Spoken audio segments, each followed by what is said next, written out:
It's a 41mm 316L stainless steel case. It is 50mm lug to lug, the length, but because it is curved so nicely on this case, it's actually really nice on the wrist. It fits very, very comfortable.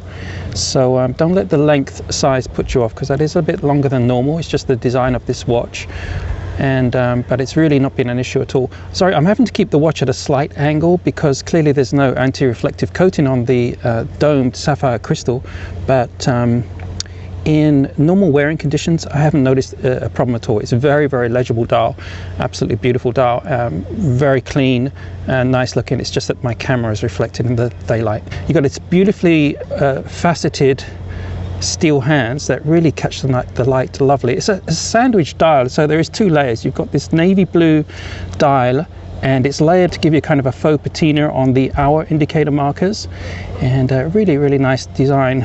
Thickness of the watch is 14mm. I measure between the mineral display case back and the very top of the domed sapphire crystal. For a budget watch, the Loom is actually really good.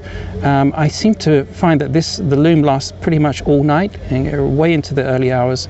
You've got a decent amount of Loom on the hour hands, on the minute hands, and also there's a Loom pip on the seconds hands. Accuracy, I think I'm getting around 20 seconds per day plus. It's good enough for me for what it is. It's just my everyday kind of grab and go, enjoyable, fun purchase, which I think you have to kind of think of these watches on AliExpress as it's just kind of a fun way of getting a nice collection of watches. Polishing on the case is really nicely done. You've got the polished lugs and you've got a very nice brushing on the side of the case. 20mm lug width for the watch strap width. Now the strap it came with is this stainless steel, solid stainless steel linked strap, but it's not for me. The strap is really kind of cheap feeling. It's not very nice at all. It's got these polished center links, which I'm not a fan of.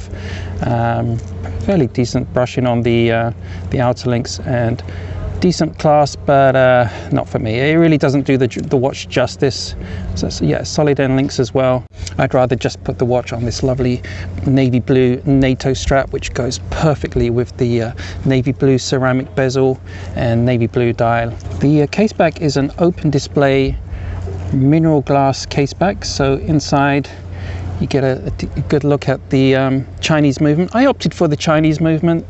It's the SeaGull movement. You have the choice of SeaGull or the Miyota Japanese movement.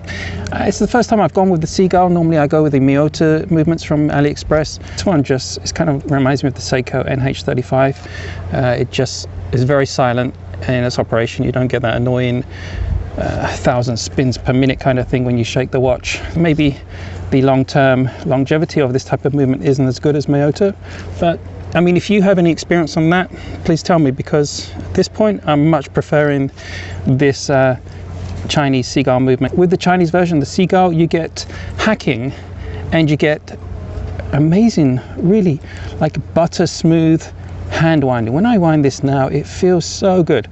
Compared to the Miyotas I've had from AliExpress, they just really feel awful, and there's no hacking, which is really annoying for me. I get kind of fed up with watches that don't have hacking on these basic automatic movements. So I'm going to try this Chinese SeaGull movement. 120 click unidirectional rotating bezel. Pretty nice action to it. Feels really good. Everything lines up really well. There is that little bit of back play, but why would you be turning it backwards? Okay, it's a budget watch and it's not perfect, but really I don't care. I actually really like this bezel. It's got a nice smooth consistent click all the way around, nice audible sound, nice feeling, very easy to grip, and most importantly everything lines up pretty perfectly on this watch. If you look at the shape of the case, it is so nicely done, and the brushing really excellent. There is no flaws of any noticeable things that I can see to the naked eye, and I love the ceramic bezel, the dome sapphire crystal. If you've not ordered watches from AliExpress before, don't be scared of it. I was in the beginning. I thought, you know, it's just gonna be a waste of money. It's never gonna turn up from China.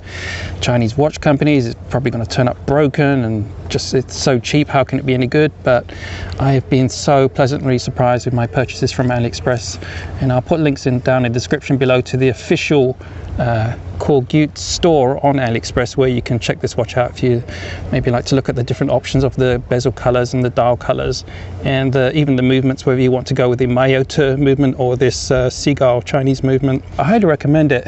I've really been enjoying my experience on AliExpress. You know, the watch comes with zero packaging. It just came in this kind of polystyrene cheap box, but when you're spending $93 on a watch, I'd rather have that money invested in quality of the watch rather than any kind of elaborate packaging. And here's how it looks on my 7.5 inch wrist. It's a really nice watch for $93 thereabouts. I'll put links in the description below. Do check it out. I highly recommend it. Really, I've enjoyed this watch very much, and I don't know why, but I just keep grabbing this watch every day. Is my favorite now, kind of everyday grab and go watch. I think it's just the way the case is shaped, and this of course being a blue dial, blue bezel, ceramic bezel. It looks way more and feels way more expensive than it actually is. Tell me what you think in the comments below, and I'd be interested to know any views that you might have on the SeaGull Chinese movement as well. Give us a like if you've enjoyed this video, and thank you for watching today. Have a great day, and I'll catch you on the next video.